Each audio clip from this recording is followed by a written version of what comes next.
செங்கோட்டையன் தாவேகாவில் இணைந்தார் என்பதற்காக தாங்களும் இணைவோம் என்பது தவறானது என கூறியுள்ள டிடிவி தினகரன் 2026 தேர்தலில் 200 தொகுதிகளில் வெற்றி பெறுவோம் என திமுக கூறுவது கூட்டணியில் தவறு செய்வார்கள் என்கிற நம்பிக்கையில்தான் அறைகூவல் விடுவதாக கடிந்துரைத்துள்ளார்.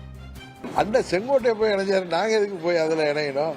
கூட்டணின்னு கேளுங்க, அதை விட்டுட்டு இணைவீங்களா? கூட்டணியா? கொஞ்சம் பொறுமையா இருங்க, இன்னும் டைம் இருக்கு. அம்மா மக்கள் முன்னேற்ற கழகத்தை தவிர்த்து விட்டு எந்த ஒரு கூட்டணியும் ஆட்சி அமைக்க முடியாது என்கிற நிலையைத்தான் இன்றைக்கு உருவாகி இருக்கிறது. அம்மா மக்கள் முன்னேற்ற கழகம் இடம்பெறுகிற கூட்டணி தான் வெற்றி கூட்டணியாக, ஆட்சி அமைக்கின்ற கூட்டணியாக இருக்கும். பொறுத்திருந்து முடிவெடுப்போம். அதாவது அண்ணாமலை எனது நண்பர், நாங்க சந்திப்பது நட்பு ரீதியான சந்திப்பு தான். அதை தாண்டி அதில் நீங்க அரசியல் கணக்குகள் அதுல ஏதாவது தொடர்பு படுத்துனீங்கன்னா அதுக்கு நாங்கள் பொறுப்பல்ல. அவர்கள் ஆட்சி பொறுப்புக்கு 3 ஆண்டுகள் இருந்த பாராளுமன்ற தேர்தலில், ஆனால் அவர்கள் வெற்றி பெற்றார்கள்.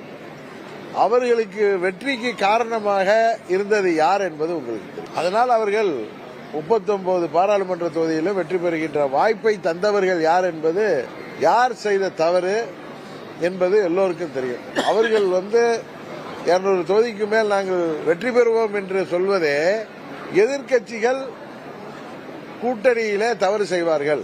சிலர் அதற்கு தனக்கு 2 கண்ணும் போனாலும் பரவாயில்லை, மற்றவர்களுக்கு 1 கண் போக வேண்டும், தனக்கு பதவி மாத்திரம் இருந்தால் போதும், கட்சி தன் கையில் இருந்தால் போதும், திமுக ஆண்டு விட்டு போகட்டும் என்கிற ஒரு சுயநலத்தோடு சிலர் இருக்கின்ற காரணத்தினால்தான் திமுக இப்படி ஸ்ட்ராங்கா அறைகூவல் விடுகிறார்.